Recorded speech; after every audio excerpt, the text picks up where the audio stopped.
It's Terry Murphy from Realty Times News, Realty Times News TV, and we are together here today with one of our segments called In the Men's Room with Murph.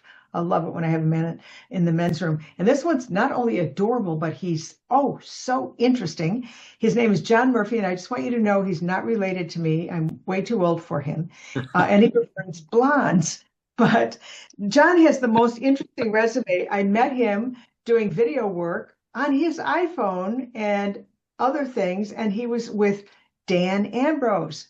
And tell us a little bit about your relationship, John Murphy, with Dan.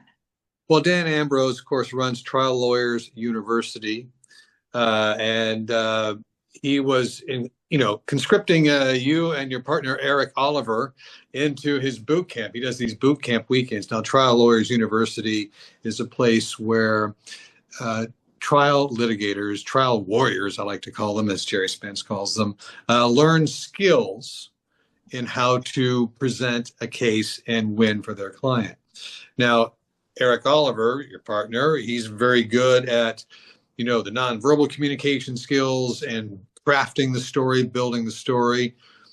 And Dan is really skilled at teaching movement, really bringing the skills, presentation.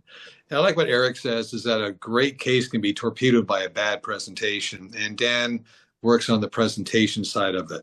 Eye contact, micro connections, hand movements, transporting people through imagination, not just storytelling or just, remembering. It's, transporting somebody to a different place. So Dan and I met a dozen years ago. I tried to develop a TV series, a reality show around Dan when he was a criminal defense attorney in Detroit, Michigan. And the concept of the show was Trial Warriors, Detroit. And the idea would be to take it like, Real Housewives of Beverly Hills. Trial Warriors, Newark, Trial Warriors, Chicago. Yeah. And so my first case, my first show was going to be with Dan and his partner at the time and doing these cases, criminal law business in Dearborn, and produced the show and produced the sizzle reel. And Dan was a great character, as you know, and took it out and pitched it. And everybody liked them. They liked the characters. They liked the idea. They liked the concept. But unfortunately, a dozen years ago, tracking cases through the courts, would take 2 to 3 years. And that's not very good for a TV production schedule and or budget. I think today, in today's world of streaming, it could work really well. Yeah. Because you could just go to a Netflix and say, I need 2 years and $5 million to build 10 episodes out with this real law firm. And I'll build all the characters out between the lawyers, their personal lives, track the cases, they win and they lose, that type of thing. But it would just take time and investment. Yeah, well, so imagine this, my listeners and watchers. I'm there with this university training with these people, learning how to give good eye contact and body language, and working with this really good looking guy with a camera. And I find out that behind that, eye candy thing, is that he is one of the most amazing. He has 3 Emmys. Okay, so this is not. And then when you say the words Wild Kingdom, you think of, giraffes and rhinos and whatever. I mean, you have done some amazing works. Pitch, sell, and produce and direct original Discovery content for Discovery, A&E, Stars, Sci-Fi, innovation with Mo Rocca, which had to be lots of fun. I mean, yeah. And then just Emmys for writing and producing, supervising producer right now for, like I said, Mutual of Omaha's Wild Kingdom, Protecting the Wild. How many years have you done that? I was brought on halfway through season 1. Season 1 for any show is a tough one to kind of launch. There's all kinds of fits and starts. You're trying to find the right format and try, the production schedule and things like that. So I was invited to join the show about halfway through season 1, and we are now just kind of wrapping up the final few episodes of season 4. And I know. I remember I sent you a text. I said, let's get together for this interview. And it's like 4 degrees below zero in Chicago. And you said, I'm in the jungle. was in Costa Rica. I was in Costa Rica. Yeah, I'm yeah. in the jungle. Well, just to give you 12 years at New Wave Entertainment in Burbank, at producing long and short-term marketing materials. I just want to mention it, give you some relevance to what you've done. But the biggest movie franchises, and you've all heard Fast and Furious, Despicable Me, which I actually saw. Eric dragged me there, and I'm like, a cartoon? I'm here for a cartoon. It was amazing. Madagascar, Shrek, Flags of Our Fathers, and here's my favorite. He's worked with like Ryan Reynolds, I who's have. Yeah. got to be a character to begin with. Steve Carell, Kristen Wiig, Betty White, bless her heart, Zac Mm. Efron. I mean, come on. This. So I'm thinking, here's a guy with an iPhone, and here he is. He's this big deal. But here's what's really interesting for us: the work that you're doing with attorneys. Let me say the work we, as with Trial Lawyers University and Metasystems Consulting, is bringing presentation skill and marketing and messaging to a new level. And I really was so impressed with how you set up the cutaways and the sizzle reel and some of the video clips from the workshop. Tell us what you, in a perfect world, how you see this panning out, because your work is so outrageously good that it brings this. I don't think it's well known how this trial thing works or how trial attorneys work. That I think you can be a huge connection to the rest of the legal world on this. No, thanks. I appreciate it. Um, well, at my core, I'm a storyteller, and I love story. Um, I love the art, and it is an art of being able to tell a story concisely that moves people emotionally, maybe changes their opinion, You uh, think? think differently. I was very impressed in meeting Eric. He and I don't know, I kind of got a man crush on him because his way of navigating story and threading stories through, tough litigation cases is amazing to me. And I was just really drawn into what he was doing. And so capturing that, I think that there's magic. All I can call it is magic between human emotion, human connection, and a camera lens. There's just something magical there that when you know how to capture it with lighting, certain lens aperture settings, or a specific. The black and white to color was dramatic. Yeah, yeah. And sometimes, black and white can be a very, very powerful tool in capturing the gravitas of what somebody is saying. And so, yeah, I just love it's a big puzzle to me all the time when I'm putting together a narrative structure for whether it's a marketing piece for a movie, a sizzle piece for Trial Lawyers University, or even perhaps the something that you would use for a settlement video or a day in the life video that captures the emotional weight of what's at stake and why the stakes are so high and why the payment should be higher for the victim. So it's I just love it. Well, first of all, you said something earlier, and you said you love storytelling, and basically that's what movies do, documentaries, all those kinds of things. And my introduction into this whole presentation skill for this particular channel is that most people don't understand the story because the attorneys have not been, in my opinion, very practiced at presenting the story. They want to present facts. Mm-hmm. And facts, as you know, because he's written a book on it, Eric has written the book, Facts Don't Speak for Themselves, because facts may mean different things to you than they do to me. And so when you develop the story, which you did so beautifully at TLU, which was our first meeting when he did the workshop, the part that I think is really important for attorneys is to see a perspective that's different from what it used to be. And you and I both know this because we're not 20 anymore, is that the consumer has changed. The attention spans are very thin. They're very short. They're very fragmented. People have a filter that they arrive with. Right. And they filter, which is why you do focus groups and practice groups so that you can understand how other people see things. Mhm. And I think your work's going to be particularly interesting and engaging for focus groups, because when you see how a focus group can expand or change or impact a story that you're trying to get across, Mm.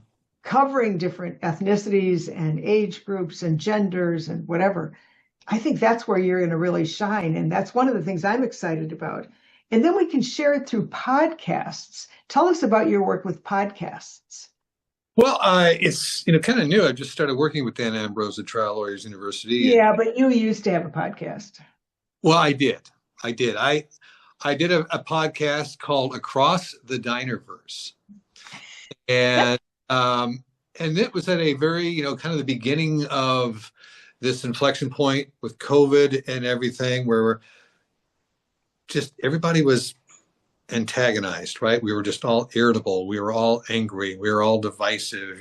Everybody's just slaying each other verbally online and in social media. And I just really felt in my heart that this country and most human beings are not that way. I feel that you could broach any tough topic and have any tough conversation with someone sitting down over a meal face to face instead of behind a screen of some kind. And so my concept was, and by the way, I sneakily, when I was producing Innovation Nation at the time for CBS, and I was traveling everywhere, telling these stories of innovation and science and STEM and things like that. And so what I would do is I would book an extra day on this trip and go to whatever city I was in and try and find a local diner that would let me set up my little podcast and just invite people, total strangers, to come over and sit with me and talk about their life in this town, what their lives are going through, the ups and downs. How do you feel about this political issue or this president or whatever? And it was completely eye-opening to me how more similar we are than we are different. We all want the same things. We all want security. We all want to be in a relationship. We all want to have friends and be in love and Food, shelter, clothing. yeah. But meaningful work and things like that. So, it's also amazing to me how strangers will completely open up to you. Now, I wasn't doing a video podcast, so it was just the voice, right? So there was a little bit of, shielding from that. But the things that people shared with me were unbelievable. And I was a complete stranger. And I would travel to all these places. So it was across the Dinerverse. And I did about 34 episodes of that on a weekly basis. It's a lot of work. I was a one-man band, so I was doing all the traveling, all the podcast interviewing, all the editing, and all the distribution and all the marketing. But I loved it. I really had a great time. And unfortunately, when I was asked to join Music of Omaha's Wild Kingdom, Protecting the Wild, I didn't have the bandwidth to do both that podcast and this wildlife series, because it's a classic, well-known, well-branded wildlife show. And it's just, when you're shooting wildlife, it's hard work. It takes a lot of time. Well, you mentioned that as you were sweating like crazy in the jungle while we were like wrapped in blankets here. So, well, getting back to what we can do in the legal industry, and I know that you have most people don't know who Jerry Spence is. Mm-hmm. You might want to give a little background to Jerry. I met Jerry through a family member who lives in Jackson Hole, Wyoming, where Jerry used to live. Jerry just passed this year. And I think it was 2000, early 2000s, I'm not sure the date. There was a documentary, Errol Morris documentary, that won the Oscar for Best Documentary, and it was called The Fog of War. And it was a one-man solo story / confessional, William S. McNamara, who was the Secretary of Defense during the Vietnam War. And it was almost like a confessional, where he was confessing why they made the decisions they made, and what was the tactic and what was the reason, and so on and so forth. And it was just one man. It wasn't a bunch of sound bites of other people, a bunch of other interviews cut together. It was just him looking directly at the lens of the camera, telling this story cut against archived newsreel footage from Vietnam, the bombings and things like that. And I've always been attracted to the legal profession and the legal world and crimes and misdemeanors. And I felt I wanted to, and I really felt, and Jerry Spence had said this once before that I learned. He said, the theory that there's, justice for all is a myth. And Yeah, I you get that. And Yeah.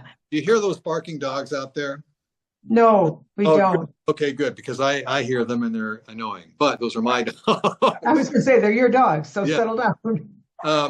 So my idea was to approach Jerry and to do a documentary like The Fog of War, where he would just be talking to the camera about his cases and why justice is a myth in the American legal system.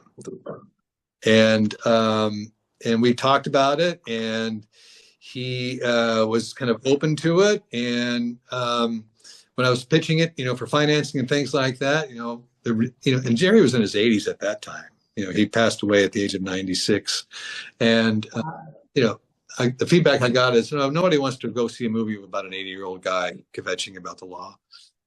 So that's but I love Jerry Spence. He was a master storyteller. He was a very dear friend, and I learned a lot from him. And it only entrenched my desire to be part of this legal community to try and tell those stories.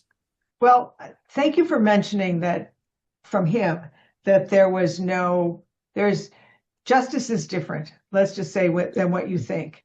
And one of the things we talked about was on the settlement videos, focusing on the defendant and, flipping that, because in case you don't know it out there, trial attorneys that are plaintiff representative, they represent the person bringing the lawsuit because something has left them where they are now. And the defendant has to obviously defend themselves. And so often, if the story isn't there, John, what we've been able to tell is that the consumer, meaning the focus group or the juror, they can't follow facts because the attorneys are so trained to give us all the data, all the hard facts, when in fact there's a story behind it. And so often it's not what you think. When you talked about telling the story rather than just focusing on the pain and the suffering, because that's typically what happens. I got hit by this bus. They went through a stop sign. I can't roller skate anymore. What do I do? And tell us how you see flipping that script so that the attorneys can understand the power of the storytelling, which you're so good at.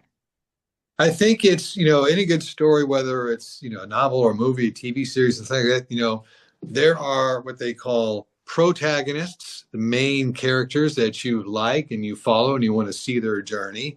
And then you have the antagonists, those that are the obstacle, that are trying to block the hero journey, that are trying to kill the hero, that type of thing, the bad guy.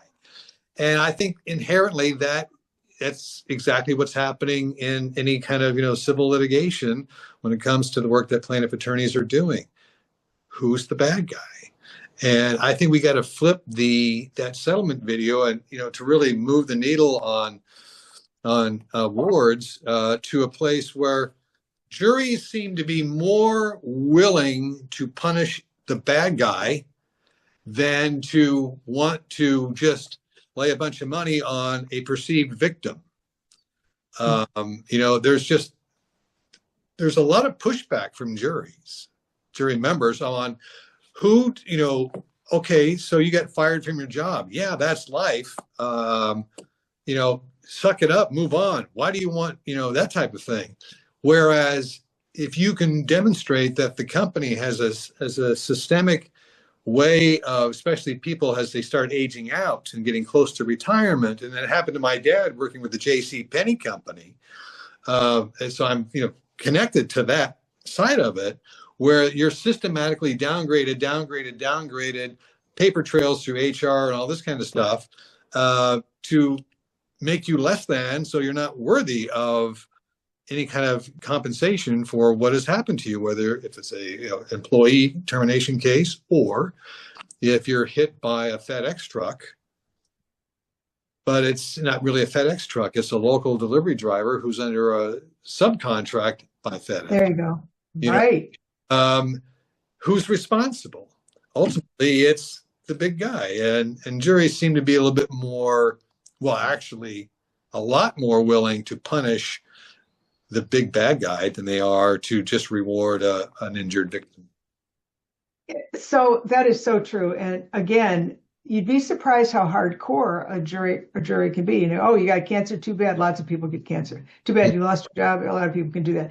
But one of the things that we are looking at doing, and successfully, I believe, is just going to be huge for the industry, is a video podcast with the legal team and the plaintiff discussing the challenges. And you can, there's what you don't focus on because the guy, fell off a scaffolding. Well, why did he fall off the scaffolding? That kind of thing. And then how they got the award. And again, when you're dealing with a juror, let's just say the average juror makes, 25, 50, maybe $70,000 a year. And you're talking about 150 million in damages. They don't understand how that works. And I think that you talked about a podcast, literally having a discussion so that other plaintiff attorneys can learn on how this came about. Tell us what your vision is for that. Well, if you are injured and you need the help of a plaintiff's attorney to argue your case for you and hopefully get some decent, damages awarded to you, you go on various websites, the plaintiff's attorneys, and there's a lot of what they call billboard lawyers that advertise, injured in a car accident, call 444-4444, all this kind of stuff, all kinds of gimmicks and things like that. And then you go on these websites and the attorneys just say, $50 million award, $25 million award, $10 million award, but you don't know the context behind it. And then they'll have some testimonial videos where somebody who won the award just talks to the camera and they say, yeah, I worked with so-and-so attorney and they got the money for me, blah, blah, blah. But there's no context behind it. And I think there's a two-pronged approach to this. Number one, the idea is if there is a legal team that does a $10 million jury award, and they've been working on the case for 2 or 3 years, get that team together. We do a video podcast, multi-camera shoot. You bring the plaintiff in, and then they discuss the case. They discuss how they got the case. They discuss the challenges of setting it up. They discuss the challenges of getting, the documentation from the defense side. They discuss, challenges within, the defense strategy for defending their client, and just get the story. Everything is about story. It really is. Oh. And the richer the story is by the people who actually lived it, experienced it, and share it in a podcast, a video podcast, that then we take and go back over. We start layering in the actual documentation, the case photos, videos, deposition things, deposition videos,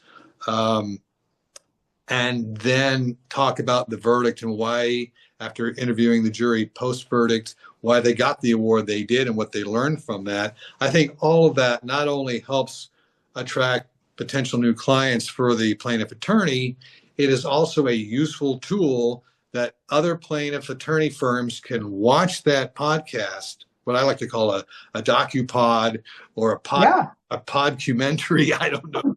Which name do you like? Which one? I kind of like it's just hard to say the podcumentary, but podcumentary. But the docu-pod's kind of fun. Yeah, docu-pod.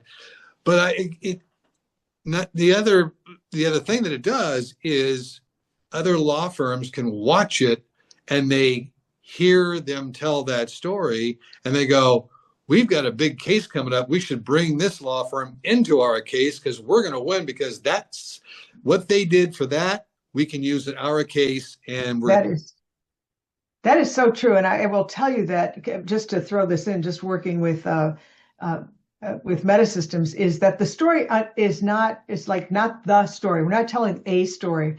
it's developed, and you can see it how it happens. And so, like, you can say that the guy who fell off the scaffolding, because that's I would know about one like that. It was because the scaffolding company who worked with the company that hired him, blah blah blah. It goes farther than a guy falling off a scaffold. That's what I was going to say. Right, right, And when you can help attorneys use the facts and the documentation to substantiate and support the story, then the story gets heard.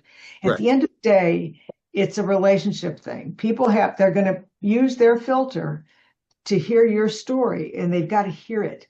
And you've got to worry about all kinds of things, pre-existing biases that you don't even know you have. right.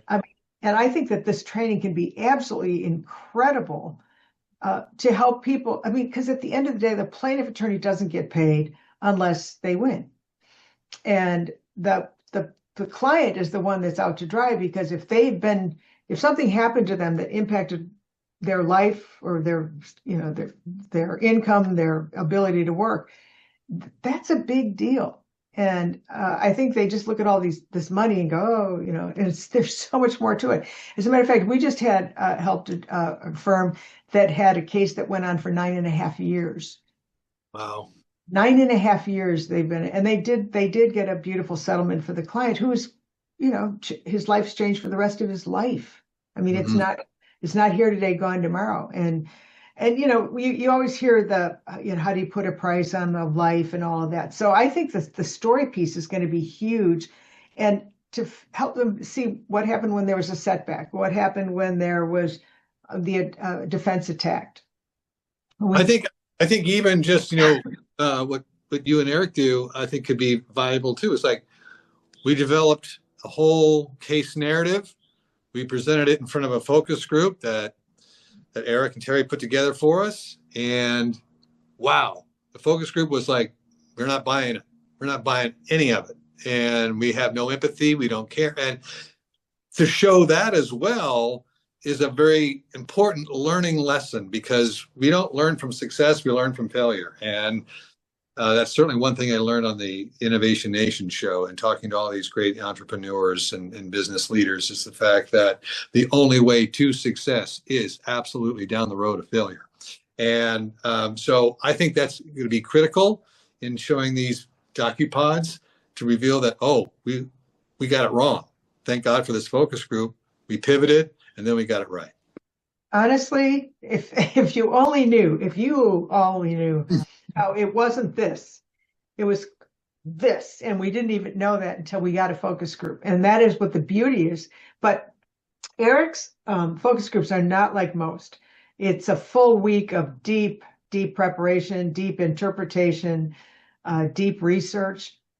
And I'm not saying that but I mean, I've seen how some of the focus groups work. So I think your work's going to be incredible, because it's more like a TV documentary than Right. it is just like a training, and no disrespect to training videos, but I see how that insight could incredibly advance the skill set of legal teams. And I'm just thinking, you're so needed, but you're so exquisitely well suited to do this because you've been telling stories and you understand. And when you're sitting with people that are complete strangers that start sharing their life, it means that they trust what you're doing and you're believable and it's authentic. So I just know that you can also look at the marketing part of this, which you were so well versed at with the marketing materials for, all the big movies.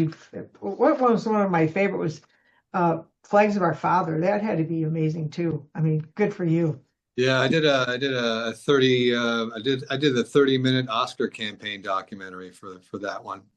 And yeah, my point is, this guy knows what he's doing, kids. And imagine being able to put this on your website too. And this is personal, and so I'm just saying that attorneys in general get a bad rap, as do a lot of salespeople. But at the end of the day, when you're looking at an individual whose life is completely impacted or shattered or whatever by the actions of another, especially if it could have been avoided, we need people like you, and we have to tell the story. So, John, if someone wanted to get in touch with you, just to get a picture with you in the Emmys, just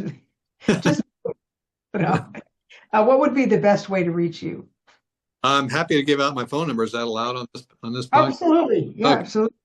So my direct cell phone number is area code 818-522-0421.